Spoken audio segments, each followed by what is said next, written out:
Well, hello, and I'm happy to be here talking about the Dharma a little bit. I've been thinking about the self-centered attitude. I guess we think about it 24/7, or we are at 24/7. But I've been thinking about ways and reading about ways to get a little space from it. Which is a very difficult thing to do because it really does feel like it's me and I am it. And one thing that's really been helping me is an essay in this book, The Way of the Bodhisattva.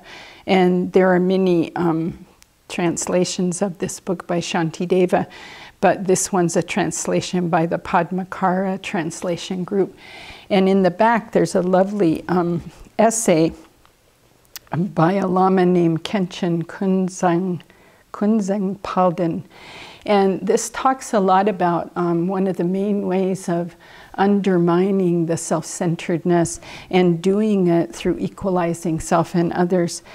And you know, this is really going to take a while for us to get through this habit of seeing self separate from others, seeing self better than others, seeing self worse than others, just constant habit throughout the day, making this division as though there is this huge division. And somehow these teachings really have helped me. So I just wanted to read a couple lines and then say a couple things about them. The first one says, although we have no ultimate grounds for doing so, we all think in terms of I and mine. So we have no real ultimate ground for doing so. These are simply labels and they are just put on, and then we've been doing them since beginningless time. So they seem so very real. But ultimately, there is no such division. These labels are quite arbitrary. I look over at Hannah and she thinks she's I, and I think I'm I. And everyone in this room and everyone listening has the label I on them. So where is I? It's everywhere. And where is the you? It's also everywhere. So others label me you, Y-O-U. I don't call myself that generally. So we can see, even on a very simple level like that, this kind of confusion that we have. And this trying to break out of it and get a sense that my conventional self that goes about the world, that is functioning, trying to practice the 6 perfections, trying to be generous, patient, practice my ethics, is not the same as this self-centered attitude, and how much this self-centeredness swoops in and kind of takes me like a hostage almost. And then if I agree to it and assent to it, then at the end of the day, I've done so many things that my healthy conventional I did not want to do.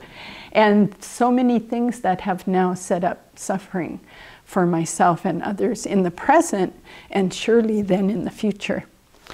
So just a couple other potent lines from this. We conceive of other, fixing on it as something alien, although this too is unfounded. These are merely mental imputations, I and other, totally unreal, both illusory. And when the non-existence of I is realized, I mean, we have a conventional I, but that I, that's separate, solid, opposed to others, different from others, when the non-existence of that is realized, the notion of other also disappears, for the simple reason that these two are posited only in relation to each other. So they're completely dependent on each other, completely labeled, completely fabricated, completely a proliferation.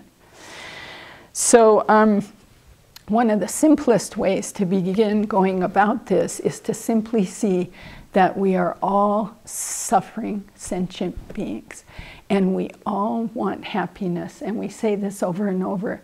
But if we really, really look at someone and say in our mind and heart, Just the way I want happiness, that other person wants it the very same way, the very same amount, with the very same kind of need, compassion, fragility, longing, just like me.